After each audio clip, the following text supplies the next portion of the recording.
They used to film Law and Order, 20 seasons of Law and Order. This is where they had the courtroom set, officers and principal actors, interrogation room for that show before it was canceled. Here's the Empire State Building to his left. Here's the top of the Chrysler Building. Only spot on this trip, you can see those two skyscrapers together. The blue tower with the blue windows, very interesting. That glass comes from China, and that's called 111th Avenue.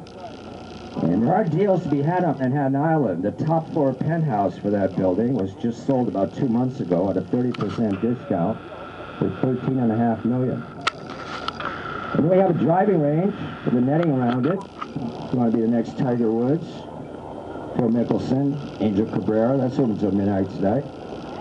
Behind the Chelsea Piers, as you know, now the Silver Building, designed by Frank Gehry, famous American architect. That's used by IAC, the internet conglomerate, which includes Expedia and LendingTree.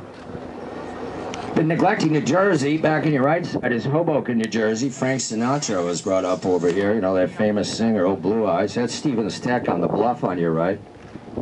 John Stevens helped develop the first steam-driven ferry boat system in North America. Had all kinds of ferry boats going back and forth between Manhattan and New Jersey, and started that fine engineering school that we're passing. Now swing your eyes back to the left, and there's a pier with slabs of concrete on it, Pier 54. That's where the Titanic was headed. Never made it in 1912. Well, this is at West 14th Street, the edge of the meatpacking district. There are no really meat packers left. I think there's one left in the neighborhood because it's become very expensive, very trendy neighborhood.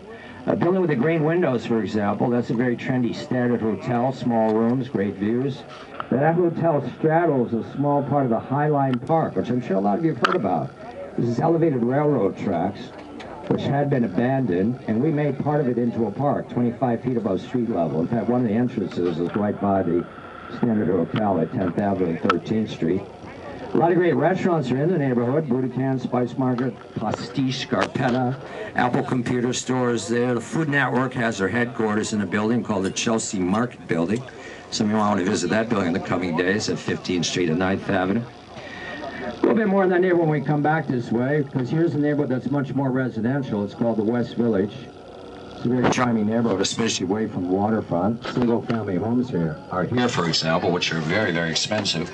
But apartments are here as well. The building with the dark brown sides and kind of gray-green windows, Superior Inc. building it's called, because that's who used to be in the building before it was converted. The top floor, look, it's all glass up there. That's a penthouse with wraparound views and even a patio on 3 sides.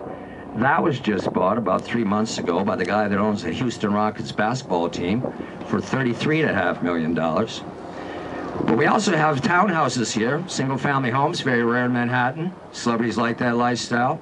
Daniel Day-Lewis has one in the neighborhood. Matthew Broderick, Sarah Jessica Parker have a townhouse in the neighborhood.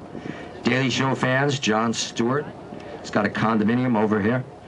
The 3 Glass Towers is owned by Richard Meyer.